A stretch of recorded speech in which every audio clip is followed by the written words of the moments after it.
अगर आप ओवरसीज पाकिस्तानी हैं तो प्रॉपर्टी की खरीदो फरोख्त करते वक्त आपके लिए गवर्नमेंट ऑफ पाकिस्तान एक जबरदस्त किस्म का इंसेंटिव लेकर आई है। Up next we are talking about all this.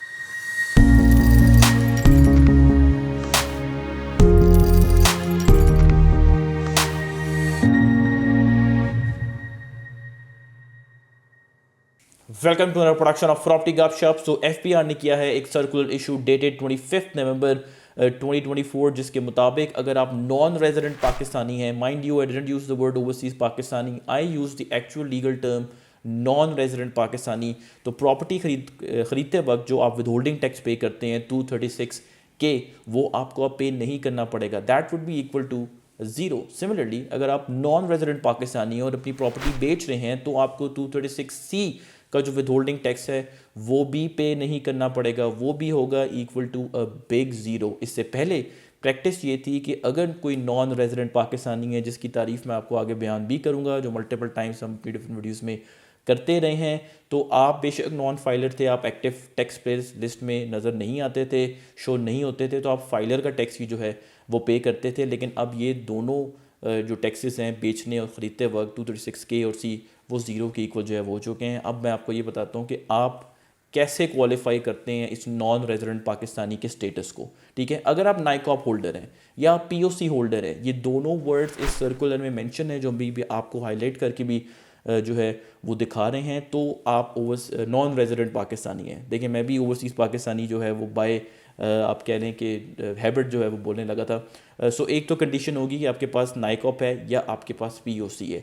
दूसरी कंडीशन जो आपको नॉन रेजिडेंट पाकिस्तानी बनाती है वो ये है कि आपने पिछले 12 महीनों में लेस दैन 183 डेज़ पाकिस्तान में स्पेंड किए हैं। ये दोनों कंडीशन साइमल्टेनियसली फुलफिल होंगी।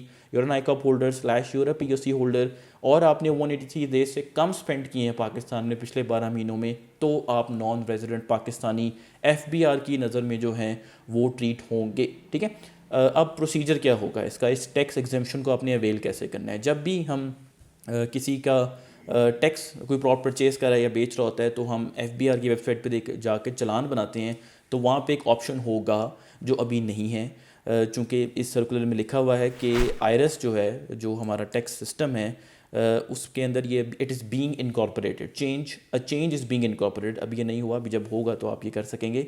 तो होना बेसिकली ये है कि वहाँ पे आप अपना नाइकॉप या पीओसी जो है वो अपलोड करेंगे, जो डायरेक्टली जो है चला जाएगा वाया ऑनलाइन सिस्टम ही है, ये सारा कुछ हो रहा होगा चीफ कमिश्नर इनलैंड रेवेन्यू। ठीक है, वो जब इसको देखेंगे तो वो इसको रेलिवेंट कमिश्नर इनलैंड रेवेन्यू को जो है वो मार्क करके ट्रांसफ़र कर देंगे। सारा कुछ जो है वो ऑनलाइन ही हो रहा होगा, जो बेसिकली वेट करेंगे कि जो वेरासिटी है, जो सदाकत है कि आप overseas non resident Pakistani, again मैंने बाय जो हैबिट जो है फिर ओवरसीज़ पाकिस्तानी बोल दिया, तो जो कमिश्नर इनलैंड रेवेन्यू है, जो रेलिवेंट एरिया के कमिश्नर हैं, वो इस चीज़ को वेट करेंगे, तस्दीक करेंगे कि हाँ जी ये नॉन रेजिडेंट पाकिस्तानी है एज़ पर द डेफिनेशन।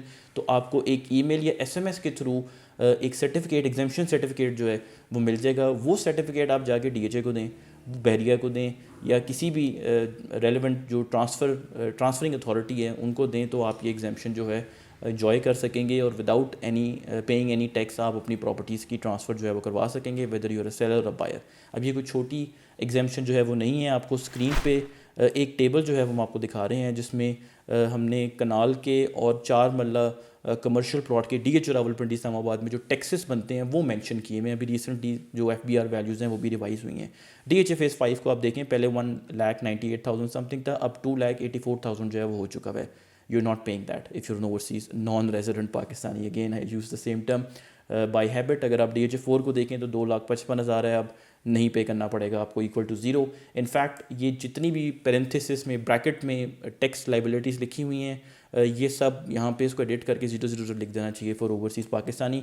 और जो आपको कमर्शियल का भी टेबल नज़र आ रहा है, उसमें भी जो मेन वैल्यू के नीचे जो हमने वैल्यूज़ लिखी हुई हैं, जैसे DHA फेज़ 5 की 4 मरला कमर्शियल की जो ट्रांसफ़र फ़ी है, जो विद होल्डिंग टैक्स आप पे करते हैं the buyer seller is like approximately 500,000 5 lakhs, यहाँ भी ज़ीरो जो है वो लिख देना चाहिए। आई रिमेंबर वेरी क्लियरली जब लास्ट ईयर जब इलेक्शन से पहले जो बजट प्रेजेंट किया गया, I don't know last year में भी 2022 की बात है शायद, एनीवेज 22 या 23 की बात है, तो उस वक्त ओवरसीज़ पाकिस्तानी के लिए एग्जेम्पशन जो है वो टैक्स पे जो फाइनेंस बिल है उसमें प्रेजेंट की थी। उस वक्त एक्ट नहीं बना था।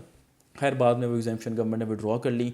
तो जिस वक्त वो बिल में ही मेंशन हुआ तो I was getting a lot of calls from overseas Pakistanis जो बेचने और ख़रीदने में जो है वो इंटरेस्टेड है। तो डेफिनेटली थोड़ा बहुत इंटरेस्ट जो है वो ओवरसीज़ पाकिस्तानीज़ का जो पाकिस्तान प्रॉपर्टी मार्केट के बेसिक व्हील्स हैं डेफिनेटली जो है उनकी तरफ से ये इंटरेस्ट जो है वो पाकिस्तान की प्रॉपर्टी मार्केट में आएगा, चूँकि टैक्सेस लोग अक्सर साइट करते हैं कि it's a drag on Pakistan property market या DH Rawalpindi Islamabad property market. तो ओवरसीज़ पाकिस्तानीज़ जो मेन इंजन है पाकिस्तान की प्रॉपर्टी मार्केट का, उनके लिए तो ये चीज़ अब सेटल जो है वो हो गई है। ठीक है, अगर आपको लगता है कि अगर आपने प्रॉपर्टी अपनी बेच दी और ख़रीद ली एज एन ओवरसीज़ पाकिस्तानी, तो आपने कहा जी मैं तो अवेल ही नहीं कर सका इस चीज़ को, पहले तो मैं आपको दोबारा दफ़ा बता दूँ कि उस वक्त IRS में से कुछ नहीं था। हमारे जितने भी कस्टमर्स हैं बहुत पेन लेते हैं, उनकी टैक्स एग्जेम्पशंस को जितना हो सकता है हम कम कराने की कोशिश करते हैं। अगर हमें DHA के लेवल पे भी जाके केस उनका पुटअप करना पड़े तो हम करते हैं। और जो हमारे क्लाइंट्स हैं, कस्टमर्स हैं जिनके साथ हमारा एक्सपीरियंस हुआ है, दे कैन